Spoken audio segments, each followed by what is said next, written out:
The day she was left behind. The church bells rang, sharp and clear through the dry Texas wind. The white lace on Clara Hale's dress fluttered like a ghost's sigh. She stood at the altar beneath the old oak beams, the smell of wildflowers and dust filling the air. Everyone in the small town of Dusty Creek had come to see the wedding, the preacher, the gossiping ladies, even the ranch hands who'd taken a day off to watch the banker's son marry the prettiest girl in town. But what they got was something else entirely. Because, as the preacher said, "Do you take this woman?" Daniel, her groom, took a step back. His jaw was tight, his hands trembling. "Daniel," Clara whispered, confusion softening her voice. He looked at her belly, the faint curve just visible under the ivory silk. And his eyes went cold. "You didn't tell me," he said, loud enough for the whispers to ripple through the pews. "You didn't tell me you were already carrying someone else's child." Clara's heart stopped. Her voice trembled. "It's yours, Daniel. You know it is." But Daniel's face twisted in anger and shame. "Don't lie to me, Clara. I won't raise another man's baby. I won't be made a fool of." The silence that followed felt endless. The preacher lowered his Bible. The guests looked away. Clara stood frozen, the color draining from her face as Daniel turned and walked out of the church. Her bouquet fell to the wooden floor. And just like that, her world fell with it. Hours later, Clara sat alone on the church steps.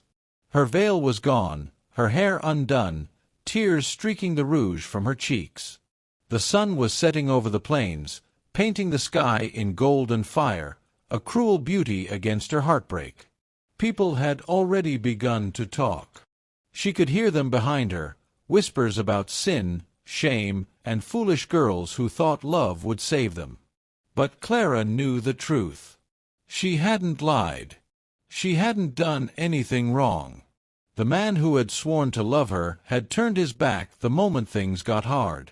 She wrapped her arms around herself as a wagon rattled down the dirt road. A man was driving, broad-shouldered, hat tilted low, his coat dusted with trail dirt. His horse was the color of night, powerful and steady. It was Rhett Lawson, the quiet rancher who owned the land east of town. People said he'd been widowed young, that he kept to himself and spoke more to his horses than to folks. He slowed his wagon when he saw her sitting there in her ruined wedding dress. "Miss Hale." His voice was low and steady, like the earth itself. "You all right, ma'am?"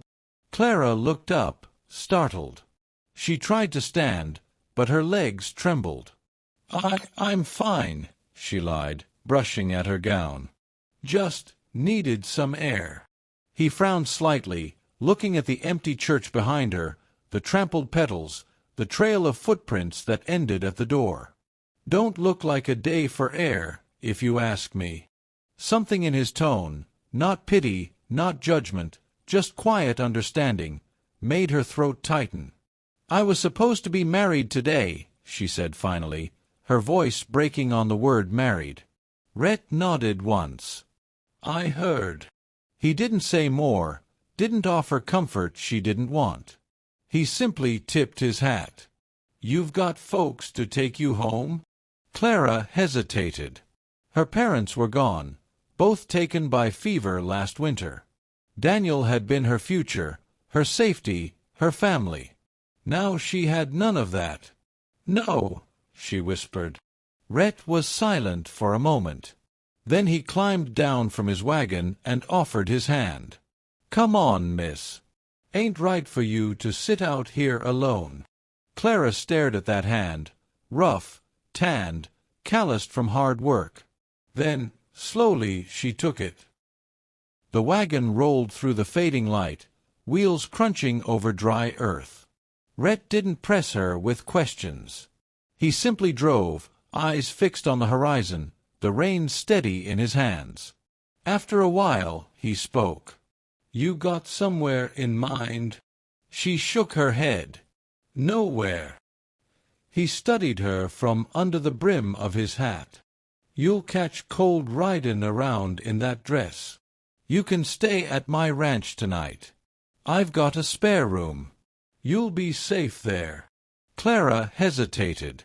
The thought of being alone with a man, any man, after what happened made her chest tighten. But she looked at Rhett, at the calm steadiness in his eyes, and something in her heart said he wouldn't hurt her. "Thank you," she whispered. When they reached his ranch, the stars had begun to bloom across the sky.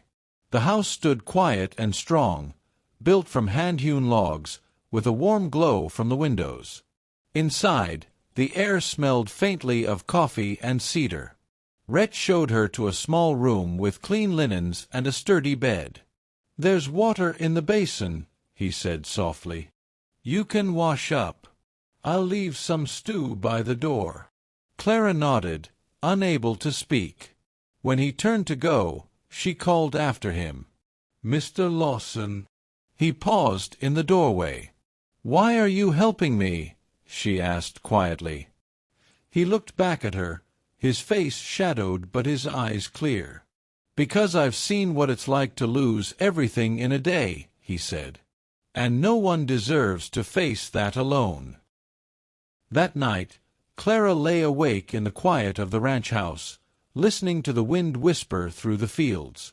She thought of Daniel, of his cold eyes, his harsh words, and the way Rhett had looked at her, not with judgment, but with something gentler. Something she hadn't felt in a long time. By dawn, she made a decision that scared her more than anything. Because if society was going to cast her out, if the man she loved had turned his back, then she would have to carve a new life for herself. And maybe, just maybe, that life began here, on this ranch, with a man who'd stopped his wagon for a broken bride. But she didn't know then what her next words would mean. She didn't know how her simple, desperate whisper would change both their lives forever. Because by sunset, she would look Rhett Lawson in the eyes and say, "Please, marry me. Please, marry me." The morning sun crept across the ranch like a soft promise. Clara stood by the small window, her fingers tracing the glass as the golden light spilled across the dry fields. She hadn't slept much. Every time she closed her eyes, she saw Daniel's back as he walked away. But the steady rhythm of the ranch outside, the neigh of horses, the clink of tools, the low hum of Rhett's voice, had soothed her in ways she hadn't expected. Rhett was already outside, working before dawn. She watched him from the porch, his broad frame moving with quiet strength, the sunlight catching the edges of his hat. There was something about the way he worked, deliberate, patient, unbothered by the gossip of the world. When he came back to the house, dust on his boots and sweat on his brow, she was waiting with coffee she'd found in the kitchen. "I hope you don't mind," she said, holding out a steaming cup. "I thought I'd make myself useful." Rhett gave a small, surprised smile. "Can't say no to that." "Thank you, ma'am." She smiled faintly. "It's Clara," she corrected softly. He nodded. "Clara, then." They sat in silence for a while, the wind whispering through the grass. Finally, Rhett said, "You can stay here as long as you need. Ain't no one gonna bother you out this way." Her heart ached at his kindness. "You've already done more than I deserve." Rhett looked at her, his gaze steady. "I don't reckon kindness needs to be earned. You were hurt, that's all. Ain't no shame in bein' human." His words struck something deep inside her. 4 weeks before the wedding, she'd been living under whispers, that she was a liar, that she'd trapped Daniel, that she was unfit for church or home. And here, this quiet rancher spoke to her like she was worth something. Clara swallowed hard. "The baby, it is Daniel's. I swear it. He just couldn't stand what people might say." Rhett nodded slowly. "That's his weakness, not yours." Later that afternoon, Clara wandered the ranch. She found the small corral where a chestnut mare grazed lazily. Rhett joined her, leaning against the fence. "She's called Juniper," he said. "Lost her foal last spring. Took her a while to heal up." Clara ran a gentle hand along the mare's neck. She's beautiful. She's strong, Rhett corrected softly. Beautiful comes after. Clara smiled. Maybe that's true for people, too. Their eyes met then, a long, quiet moment that said more than words could. That night, the sky was full of stars. Clara sat by the fire, staring into the flames. The warmth felt good against the cool night air, but her heart was still heavy with uncertainty. She heard Rhett's boots on the porch. "You should rest," he said gently. "I can't," she murmured. "If I go back to town, they'll shame me. If I stay here, I'm just a burden." He leaned against the post, crossing his arms. "You ain't a burden, Clara. But I can't tell you what to do. You've got to decide what kind of life you want." Her throat tightened. "I want peace," she said finally. "And I want my child to have a name that isn't whispered like a curse." Rhett said nothing, only looked at her with quiet understanding. The fire crackled between them. The night was still. And then, before she could lose her nerve, she stood and faced him. "Rhett." He turned, eyes curious. Her voice trembled, but she met his gaze. "Please, marry me." He froze. For a long moment, the only sound was the wind sighing through the grass. "Clara," he said slowly, "you don't mean that. You've been through hell. You're hurt, scared." "I mean it," she interrupted. "I don't want charity. I need a chance. A place where my child won't be shamed, where I can work and build something. You're kind, Rhett. You don't look at me like I'm broken. I'd rather be a wife on this ranch than a ghost in that town." He studied her, searching her eyes for hesitation, but found only truth. Finally, he sighed, removing his hat and running a hand through his hair. "You sure about this?" She nodded. "I am." Rhett looked away toward the dark horizon. "I don't know how to be anyone's hero, Clara.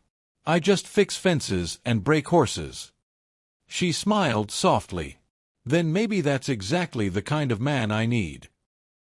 They were married 2 days later under the open sky, with only the preacher from the next town and a couple of ranch hands as witnesses.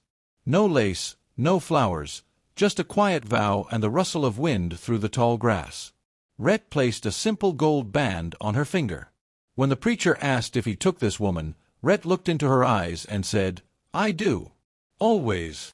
And for the first time in weeks, Clara felt like she could breathe again. Life on the ranch wasn't easy, but it was honest. Clara worked alongside Rhett, feeding the horses, tending the garden, mending clothes by the fire. She laughed again, slow and cautious at first, then freely. Rhett, for his part, learned that love didn't need grand words. It showed itself in the small things, the way he left her fresh flowers by the window, or how he always made sure she didn't lift what was too heavy. When the baby came months later, Rhett stood beside her, holding her hand through every painful breath. And when the tiny wailing boy was placed in her arms, Rhett's hand rested over hers, strong, warm, steady. "What'll you name him?" he asked softly. Clara smiled through her tears. "Matthew." Rhett nodded. "Good name. Strong name." She looked up at him. "Rhett, thank you. For everything." He brushed a stray tear from her cheek, his voice barely above a whisper. "You don't owe me thanks, Clara. You gave me a family again." Months later, people in Dusty Creek still whispered, but the tone had changed. The woman left at the altar was now Mrs. Lawson, proud and steady beside her husband. When Rhett rode into town, he held his head high, his son's tiny boots tied to the saddle horn, and Clara's smile waiting at home. And though she'd once been broken under the weight of rejection, Clara had found something better than forgiveness. She'd found belonging. Because love, she learned, wasn't about perfection or promise. It was about standing beside someone when the whole world walked away. And when Rhett took her hand one evening as the sun dipped below the horizon, she whispered, "You saved me, Rhett."